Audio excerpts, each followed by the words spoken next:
राधे राधे। राधा रानी की कृपा आप सब पर सदा बनी रहे।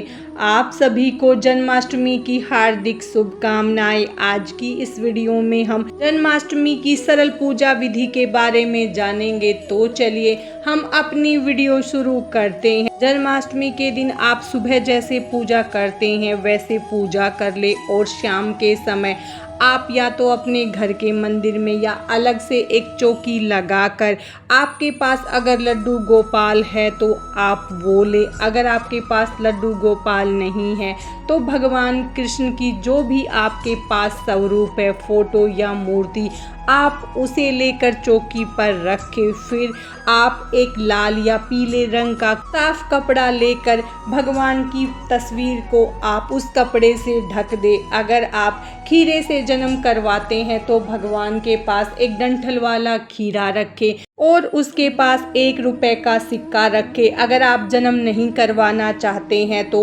आप ऐसे ही भगवान को कपड़े से ढक कर रख दे। उसके बाद रात को 12 बजे ताली बजाकर या घंटी बजाकर या शंख बजाकर नंद के आनंद भयो जय कन्हैया लाल की बोलते हुए भगवान का पर्दा हटा दे। उसके बाद अगर आपने खीरा रखा है तो उसको सिक्के की सहायता से आप काट ले और डंठल वाले भाग को आप किसी भी पौधे की जड़ में दबा दे। उसे घर के अंदर ही दबाना है, घर से बाहर नहीं फेंकना है।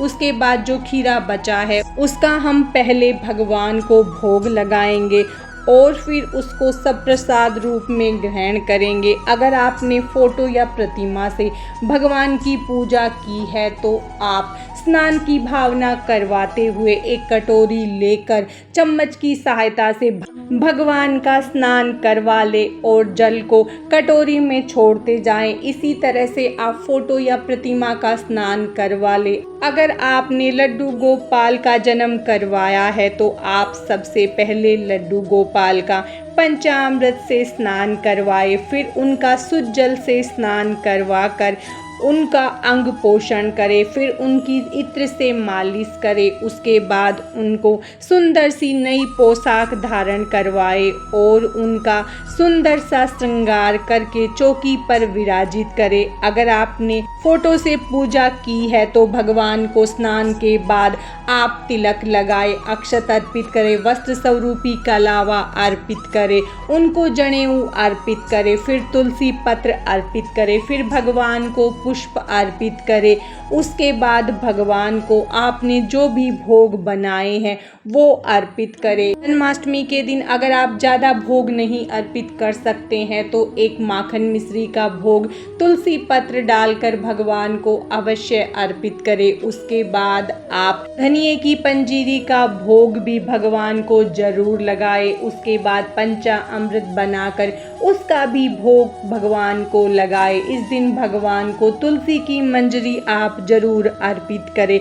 इस तरह से हम बहुत सरल तरीके से फोटो या मूर्ति रखकर भी पूजा कर सकते हैं। भोग अर्पित करने के बाद हम ऋतुफल अर्पित करेंगे। उसके बाद दक्षिणा अर्पित करेंगे। फिर हम धूप से आरती करेंगे।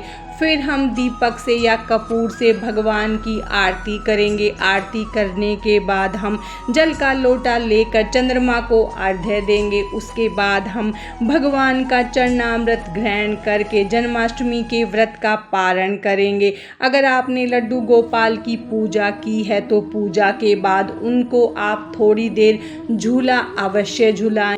ये हमारी जन्माष्टमी की बहुत ही सरल पूजा विधि थी। आज की इस वीडियो में बस इतना ही। भगवान कृष्ण की कृपा आप सब पर सदा बनी रहे। राधे राधे।